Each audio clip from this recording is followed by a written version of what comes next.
A ballerina's perspective, from performing with New York City Ballet and Alvin Ailey American Dance Theater to publishing poetry books and mentoring kids and teens. Join us in a weekly discussion with experts to gain mental health clarity and achieve growth and moral consciousness. Give our show a 5 stars, comment, share, and come along for the ride. Welcome back to another episode of the Growth, Grace, and Gratitude podcast. Today we have a very special guest. We have Dina Berrin, who supports clients using tarot, numerology, astrology, and coaching to help them find clarity and confidence during their big life shifts.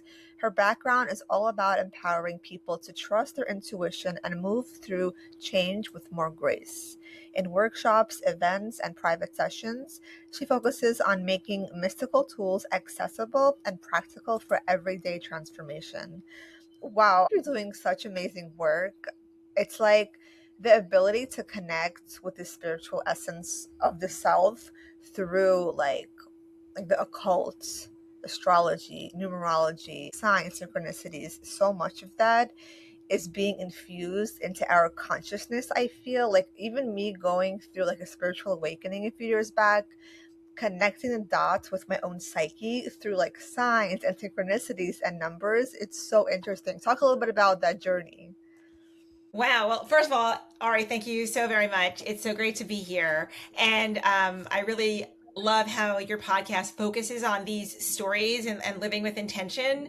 So I'll just say that my intuition began to develop when I was a kid. I was shy. I know that may be hard for some people to believe if they've met me now, but I was shy as a child, and I would kind of stay on the sidelines. I would do more of like watching people and noticing how they acted and how their energy shifted, who was kind, who was not, all that good stuff. And that helped me become very in tuned to who people are in the world. And when the people that are kind of in the mix and being very social, they're out talking, they're not paying attention to the kids that are maybe hanging by the back or like on the wayside. And what would happen is I would be able to see who maybe would act one way in front of one group and maybe a different way in front of another, or maybe how their energy shifted depending who it was they were surrounded by. And I also got to see maybe like who was kind in circumstances, but then maybe would change to being completely different in others. And this helped me become very tuned in. And this is where I first learned to trust my intuition. And I really look at it as one of my superpowers now.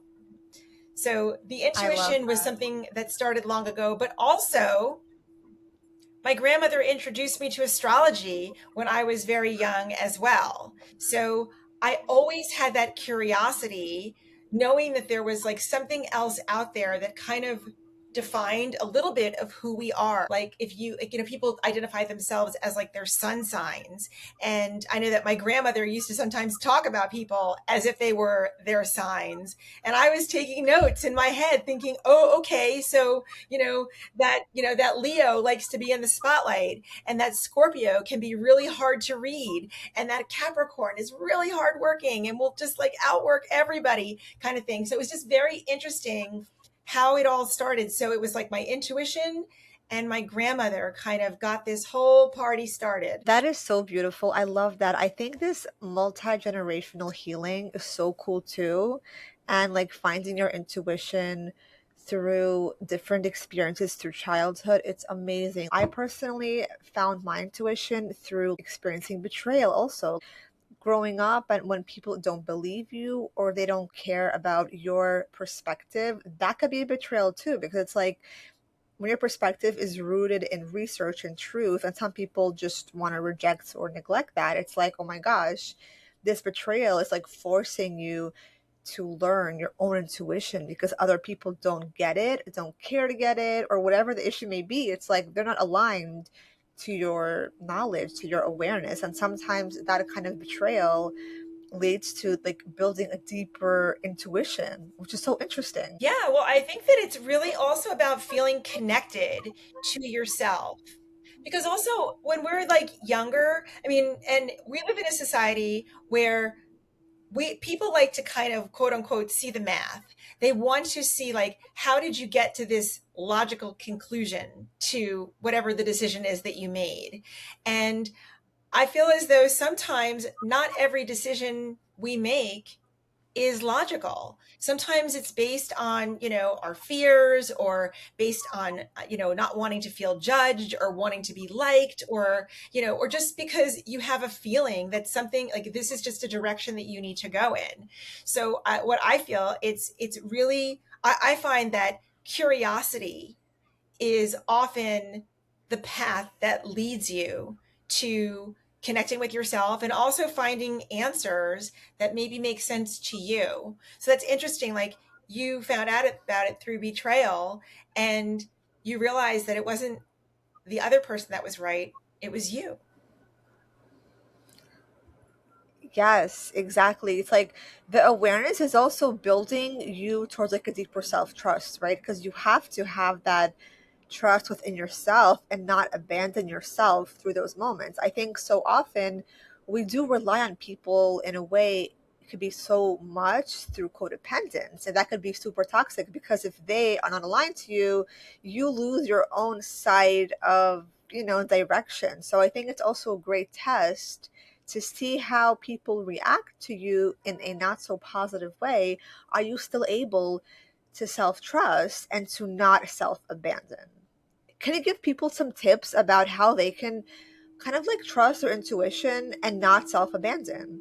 Well, yeah, first of all, I just want to like talk for a second about that self-abandonment, because Yes. one of the things I think is hardest for people is to put themselves in an uncomfortable situation. People in general do not like to be uncomfortable. So speaking up for yourself and saying that you disagree, or that you're not on board, or that what their idea of what the truth is not in alignment with yours, is a really scary thing to do. And and I'm a big believer that any of the skills that we have are things that are practiced. Just like, we say, like doctors, they don't say that they're like doctoring, they say they're in practice as a doctor, like we are all practicing to be better versions of ourselves. And how we become better is we start strengthening the muscle that is whatever it is that you are feeling as though you want to be more of. So I always say, like, if you want to be a better writer, how do you become a better writer? Well, you have to write. If you want to be a better dancer, how do you improve your dancing? Well, you have to dance. Like, you have to make, how do you become better at anything? Like, if you want to be a better cook, you got to burn a few dinners. And then you're like, oh, maybe the oven's too high, kind of thing. So I really think that one of the tips that I would give is, first of all, do not be afraid to trip. Don't be afraid to fall, because I another thing that I how I see the world is that there really is no failure. We either win or we learn. And how do we learn if we don't fall down? If we don't, that's how we started to walk, So I feel that, so the first thing is, um, allow yourself to be uncomfortable, allow yourself to fall, and allow yourself to be seen as a beginner. Like we didn't show up knowing how to do this thing called life, and everybody is doing it differently. But what I do also want to emphasize is that sometimes we forget to check with ourselves. We forget to ask how we're feeling because we're so focused on what everyone else, like their facial expression, how they're responding to you. And I'm going to give a little like way for your listeners to be able to check in with their bodies is, and this is what one of the things is breathing. Like, are you breathing? Like when we are anxious or nervous, we start breathing more shallowly and also closer up in our chest. However, when we are feeling more relaxed and more at ease in our settings, we tend to take deeper breaths and longer breaths, and also it's happening more in our bellies. So first of all, I would figure out, where is your breathing coming from? and train yourself to take deeper breaths and allow yourself, lower your shoulders, allow your belly to expand. And doing these things in your body is kind of like telling your brain, it's okay. You can relax. Like, even if it's one against everyone, you're standing by yourself and you're standing up for yourself and you are speaking your truth. And the more we do that, as I mentioned, with, getting stronger at it, the easier it becomes. So I just want everyone to know that even if it's hard in the beginning, it does get easier because you become more comfortable being you. Wow, so beautifully said. And I think just to add to that, today's International Being You Day. So how cool Oh, is that? really? Like, I did not yes. know. Yes, so this is so perfectly aligned. Everything you're saying is like coming in with like a beautiful bow. And yeah, it's like so beautiful to celebrate you. It takes so much courage and so much experience to go through every cycle of trial and error to be you. And it's so true. Like you mentioned, it's okay to fall. Like even growing up dancing professional ballet at the School of American Ballet, I remember we had a Russian teacher, I think, who was coming once in a while who was like, fall, do a step and fall, because this is teaching your body not to be afraid of doing the perfect turn. Because the only reason in dance when we are holding back or being like really uptight is because we're afraid to not do a perfect step. And it's like, if you're not afraid of being perfect, just go for it. And you don't even know if you're going to be on point or not, for example. So it's like you have to take that like risk. And it's good if it's, calculated, and you have kind of like you're going through this cycle of rehearsal. You are trusting yourself in the process as well. And it's like, if you do fall, this is a data point. You're going to be like, okay, I fell from what angle? Or maybe I have to use less force, more force. You're getting more in tune with your body, especially when you fail. So I think it's such a great tip to try to fall. Even like just try to do all the things that scares you, and then you'll be like, oh, I'll figure it out along the way. If you're ready to shake off that daily stress, come join us for online beginner, adult, ballet, and yoga classes each week to connect with the flow of movement and the art of ballet into perfect synergy. Come as you are and learn to love your body a little bit more and gain strength and flexibility with each class. All are welcome. Sign up at balletartsmovement@gmail.com. First class free. Right. And it's funny, I mean, because nobody wants to publicly belly flop. Nobody wants the whole world to see them not being successful. But I feel as though, when you think of like the movies that we enjoy, or who are we cheering for? We're cheering for the underdog. I'm a New Yorker. What just happened with the Knicks? It was like the Knicks were down. I mean, we're like, oh my god, we love this team so much. They have so much heart, and they came back. Like, they never lost faith in themselves. And I have to tell you, I think that first of all, New York really needed the win. They really needed a little punch in the arm. I don't know if you sensed it, but like the whole city like became like alive. And I mean, the amount of people that were at that parade hanging from like the walk and don't walk signs and from buildings and every little wedge and corner that they could, because they were just like, these guys are all of us. And I think that we hold ourselves to this unrealistic expectation of what perfection looks like. I mean, people filter their pictures when they put them on social media. Everyone's trying to like look perfect. It's almost like, when people say, oh, this person has had like overnight success. Yeah, it only took them 10 years to have overnight success, but like, you don't always see the struggle. But like, I feel like that's why people like the movie like Rocky so much, just because it's such a story that everyone can relate to. So like if you think that no one else is struggling and you're the only one, let me completely wipe out that misnomer. It's not true. Everyone struggles. It's just a matter of perception, you know?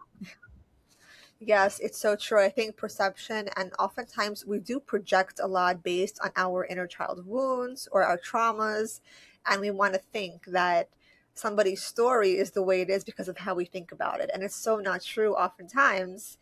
It's interesting how, like, as we evolve and become more spiritual, when we interact with our friends or people that we know for a long time, we can kind of see that they have created a storyline or a narrative in their minds about you, maybe about their experiences with you. And it's like I had this experience also one time, and I was like, wait, that's not actually true from my perspective, and that's not actually how it happened. So it's like people create fantasies and false realities in their minds, and they have to kind of play it out or gossip to kind of keep it alive. So I learned to just detach myself from those stories because it's toxic, it's not real, and the timeline doesn't exist from my perspective. So I think a lot of people who are empaths go through that too, where it's like they understand the value of their own, conscious memory as they're going through an awakening or spiritual healing, and people are telling them a different tune. So it's a real, like a realization, I think, comes there when people are learning.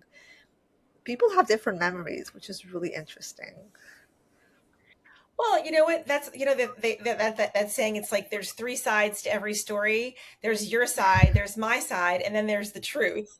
So it's like everyone, depending on what part you're playing, just like it's like in a like a TV character in a show or whatever. It's like what's the role they're playing? Like, are they playing the victim? Are they playing the bully? Are they playing, the authority figure? Like, depending where you sit, you see things in a really different way. And that's why I feel like I call, like you call it, like a narrative, your story. I call it our scripts. Like we have this script that like kind of like is on play in our heads. And I always, it's funny. I did a reading the other day for a gentleman who told me that he doesn't trust his decision making skills, that he's a bad decision maker. And I said to him, I'm like, that's so interesting. Is that what you tell yourself? And he was like, yeah. He goes, I guess it is. And I said, well, what would be the possibility of a change if you told yourself something different or like more positive? Like, even though I feel a little bit anxious or nervous making this decision, I feel strong enough and courageous enough or whatever to take that risk and move forward with it. And like, and I was saying, like, don't bet the farm on it. Like, don't like bet your whole life on it, but like start, making decisions that you can weigh out, how good of a decision maker am I? And then you can start using that as your track record and show yourself, you know what? I'm not losing left and right. I am able to make decisions. And then once again, it builds on that. So it's important to know that it is in our control to change our script. It's called reframing. You can reframe the story and you can see yourself as as the victim, or you can see yourself as the winner. You can see yourself as the hero. Like there's so many different ways you can see it. And it's all in your control. Like you get to choose how this story plays out and how you finish in the end. It's actually quite empowering. Yes, that is so true. I love this. Let's talk a little bit about astrology, tarot cards. That's a really interesting topic. I remember Yeah. getting more into astrology, and I even started to create my own tarot cards with affirmations and self-love and mantras. Tell us, like, what is your favorite card deck or card, or what do you love about tarot cards? Well, first of all, I love I have been reading the tarot for like 35 years, and Wow. I I am constantly amazed by the deck because For me, the tarot is the story of our lives. It's like the mirror, our mirrors. It's like the mirror to our souls. Like there's so many answers. And it's funny how cards that I use again and again, sometimes I'll look at it and I'll see something that I haven't seen before. And while I do use my deck that I use a lot when I do readings, like especially when I do events and parties, I will use the Universal Weight, which is a very traditional deck. But another deck that I've been using a lot lately is a deck called This Might Hurt. And at first I was like, what the heck kind of title is this? But to be honest, some the tarot is very direct. It tells you what's up. And I feel as though my job as a reader is to tell you what I see, once again, in the most loving way. But sometimes I'm like, I just need to tell it to you as I'm seeing it, as I'm hearing it. And so this is where the title of the deck comes in, because sometimes it might hurt. So I loved, like, when I finally got the meaning of the deck, I was like, yes, this is an awesome deck. So I love that deck. I also love a Mystical Moments deck, which is very dreamy and imaginative. So that is kind of cool also. So I have a lot of decks, as you might imagine, because I've been reading cards for very many years. And it's like a little treat for me. Like I'm always like looking at a deck, and like each of my decks that I have has a different vibe and energy. So depending on what I'm feeling, for example, when we move closer to Halloween, there's a deck called the Haunted Mansion. I don't know if you're I familiar love with this deck, but it is just so Yes. deliciously aligned with Yes. Halloween.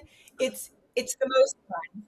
And when I want to do like more intuitive psychic work, there's a deck called the Crow Tarot, which is really like, crows are supposed to be very intuitive and psychic animals. Like they never forget anything, crows. And that deck is a really fun and deep deck. So I don't know if I answered that question or I just gave you a lot of confusing answers, but there's a lot of decks. And, but the deck that I use the most with readings, because it's like my second language, it's always like a weight deck. It's always a very traditional deck. How about you? What is your favorite? Honestly, I was gifted a deck, and I can't remember the name of it, but it has the most simplest pictures of nature and animals, and so colorful, so artistic, and so simple. And I feel like those are my favorite, where it's like you can see the simplicity of the colors, and your imagination can kind of take on a new channel in a way. I feel like I channel best through those kind of cards that have less stuff on it and like very basic, almost like a coloring book, like outline, something like that. It helps me channel, which is really interesting. And I've noticed when I've had different decks where it's more like dark colors, more intense colors. I'm channeling like the more of the shadow self, which is usually like what people want sometimes. Like they want the shadow experience, and some Right. people want to channel like for their anniversary. They want something like a celebratory a card, because I also start channeling like cards for like birthdays, anniversaries, get-together, celebrations. And other people are going through grief, recovery, trauma integration, inner child wound. So it's like, yeah, every card and every deck is so different, and I just love that there are so many options to channel and to incorporate so many different elements of the universe through these cards, which is so amazing. Very cool. And so you said you created your own, was this like recent or you created this when you were younger? I recently created it because people kept asking me like, how do you do your channeling? How do you channel the things? Because I grew up loving poetry. So I started channeling through my poems. And I was like, just, they would ask a question, or they would want to order something to help them with grief or to help them celebrate like an anniversary. So they would give me some information and I would channel a poem. And they're like, how do you do that? Do you have like a card or something? And I was like, well, I have like for myself, I make like notes, and I might like draw a little bit of like some kind of, whatever, it's in my mind. That's like I'm just channeling stuff. So I was thinking, why don't I just make cards and just show you? So yeah, I'm like putting it I love together. that. Is it a traditional deck or is it more of an oracle? Yeah, it's more like an oracle. And that and everyone, this is the beauty of this craft, that I teach tarot and people say to me, what's the right way to do this? Like, tell me the correct meaning of this. And what are the rules, so to speak? And I always say the rules are, there are no rules. I love that everybody can use these cards in so many different ways. And I mean, when I first started learning tarot, I found two tarot teachers that worked together, and they they taught the deck. They took the entire year to teach the deck. And every year they would change their approach. So you would learn one way one year, like you would learn the upright meanings, and then you would learn the titles of the cards, and then you would learn from color, then you would learn from symbols. So I kept going back because I kept on learning different ways to see these cards. And I went to class. It was every Monday night for a year. And I went for 8 years because I felt as though I kept on learning, and learning is a huge value for me. So as long as I was learning, I was still going. And I can read the cards. Like, I read color, I read numbers, I read symbols. I read so many. So it's funny, like when I do a reading for someone, depending, like, where do my eyes land first? Or like I might ask the client, where did your eyes land? Like, what did you see in the card? What caught your attention? Because that is often where I will start. But I mean, and sometimes, like when I don't get any information from them, I'm just like, all right, the universe tells me we're starting here. Like, and I'll just kind of like take it from there. And that's why I also consider myself to be like a storyteller, because there's so many stories. And what I'm asking for the Aquarians that come and sit with me, it's like, will you be open? Will you kind of like allow yourself to be vulnerable for the message to come through? Because sometimes it's, and like, you work with your intuition. You don't need a complex card to get a message. Sometimes it's just like the way that someone is standing, or the fact that they're not looking at you, they're looking in a direction or something. It can be something so subtle, but that can be a huge part of a message that was missing. And I don't know, I just find these cards to be endlessly just magical. I don't even know what other word to put with it. I know that I hate to describe magic with magic, but it is. It's just magical. And so, do you have a favorite card in the tarot deck, or are you more of an oracle girl?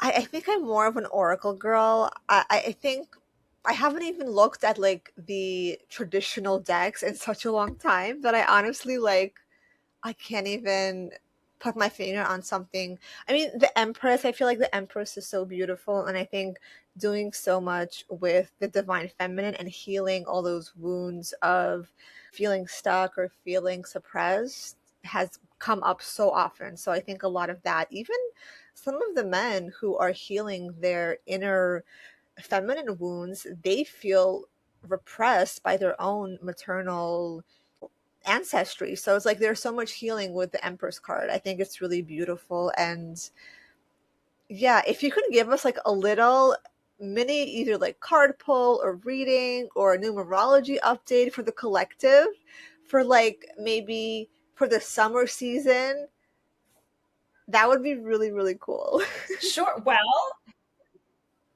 so here's a message. Okay, so what I'm going to do is the card that I'm going to choose, that I'm going to talk about. So, as you know, like today is the 22nd of June, and just on Saturday, we had a summer solstice.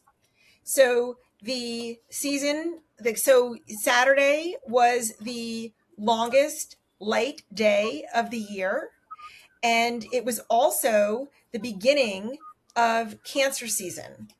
So we entered Cancer, and the card I'm looking for, which does not seem to want to show itself to me, is I'm still going to look for it while I talk to you about it. I'm looking for the Chariot card.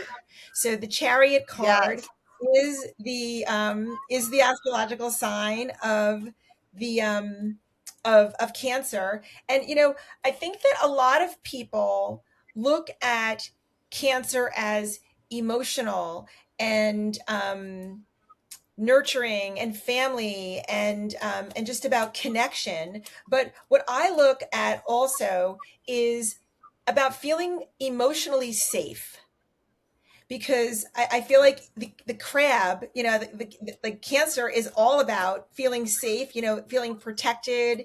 And so here we go. Here's the start. No, that's the Strength card. That's not the, what am I looking for? That's not the Chariot card. I was excited about the Strength card. So anyway, but the Chariot card is the astrological sign of Cancer, as I mentioned. And the Chariot card has a figure in the card. Here he is. He is wearing armor. And another component of, Cancer is being very sensitive, taking everything personally. And I love how this figure is wearing armor, saying, don't take, like, not everything is about you. You have to let some things just roll off your shoulder. And another thing that I see in this card, so in this figure in the card, we're looking at, we have a charioteer who is riding in his chariot. He's trying to go home. And we have these two sphinx-like animals that are sitting in front of the chariot. One is kind of angled to the left and one is kind of angled to the right. And the charioteer wants to go forward and the two sphinxes want to go this way. And if that's what's going to happen, no one is going to go anywhere. So what needs to happen is we need to dangle a carrot. We need to get each of these sphinxes to line up. And I feel like that is the energy of Cancer season. That is the energy that we are moving into this summer. It's like we need to harness our energy. We can't just like turn like flip the switch or kind of like crack the whip and like make everybody move. We need to figure out a way to work together emotionally and safely to move us in a direction where we can all shine our light, where we can all be the best version of ourselves. And I also feel as though, using the light of this message, like we need to start taking care of each other. We need to care not only about ourselves, but also about the people around us. And that is how, like, just like we're talking about intuition, that's how you develop strength of a community. And that's how you create, your people that are around you, that you can take off your quote unquote armor and be exactly who you are in the world. So the message for this season is be vulnerable. Like that, I feel like this chariot card, Cancer is vulnerable. Cancer is willing to take risks in situations where they feel safe. So create something safe for you and make it safe for others so we can all Mm. shine our light. Wow, I love that. So beautiful. Thank you so much for the message. And I think people are going to have such a great space to do this because whenever we're going through a new season, like it's so crucial to be aware of our own routine, our own rituals, like how we can make it better, how we can align ourselves to the season because it's like cyclical. Everything is changing, everything is circulating, and we want to like align to that energy, to that vibe. So I think this reading is also going to help the collective tune more into that watery energy because we were just now in Gemini season. That's like airy, that's quick, it's the twins, it's a little bit chaotic can be sometimes. And I think that switch, it's like a drastic switch into like a mermaid. We had the mermaid parade in Coney Island. It's like all of this energy now is like shifting to more sensual, more protective of your consciousness. It's okay to kind of connect with your intuition even now because I feel like what a great, I feel like the water seasons are a great intuitive sign because they're able to look beneath the surface. So wow, like what a beautiful gift to have you share that for people can also learn more. Yeah, and also you asked about numerology. Also, I'll just add a little thing. We are Yeah, in a collective year one because we're in the year 2026, and the year 2026 equals the number 10. But in numerology, 10, we're looking for like a single digit or a master number, which is 11, 22, or 33. So the 10 reduces one more time to the one. And the one is the year of the leader. This is a year of independence. This is a year of initiative. This is a year of being confident and determined and being willing to stand out. So it's like stand out as your emotional self, lean into that. And like as I mentioned, it's like stop being shallow, go deep, breathe deep and ask yourself, what would make you happy? What is it that you want? And how can you be a part of creating that? 100%. Also, this is the Chinese zodiac year of the fire horse. So that's like just go, like go, go, go. Oh, make it happen. Yes, Absolutely. I exactly. agree. Wow, what a beautiful conversation. Thank you so much. What a lovely conversation. We did get a little bit interrupted by the internet, but 'tis the season for water and rain. Yes, it's okay. We're tougher than that, right? Yes, exactly. And where can people connect with you and see your content? Yeah, well, I'm always on Instagram. My name is Dina Berrin on Instagram, so just how you spell my name. And I love to share, like I talk about tarot and numerology and charms and what I'm up to. And you can always find a way to, you can DM me there, and or my website. My website is my name, Dina Berrin. Once again, I wrote a book. I wrote a book called The Way Within. It's on Amazon. The book is an introduction to anyone who wants to get to know themselves better and bring in some everyday mindfulness. It's packed with exercises and reflections to help you connect with your own wisdom. So definitely check that out as well. Yeah, Perfect. I can send you all that. But yeah, and I love talking about this. So I'm always happy to hear from people and just meet like-minded souls that want to just shine their light in the world. And I want to just be a support for people that maybe are just getting started on this journey, because sometimes you just need a little bit of extra, someone behind you saying you can do this. That's so beautiful. I feel like we all need a higher consciousness spiritual cheerleader teacher because it's like so needed on our own personal journeys. Like we're all going through integrational journeys and cycles and healing, and we're learning so many multidimensional things about life. So like what a gift it is to connect with people like you, and just like it's like a spiritual network in a way because you're building your own consciousness, and like that's the best kind of awareness, I think. So it's amazing. I agree. I agree. I love the work that you're doing in the world. And I love how you combine dance with the mindfulness and just, you just live yourself just like very authentically, just like, what you put out there, what you attract. And I think that it shows. Thank you so much. That is so sweet of you. That's amazing. My pleasure. It was so lovely to meet you. And we're both in New York. We should, maybe we'll Yes, dance together. yes.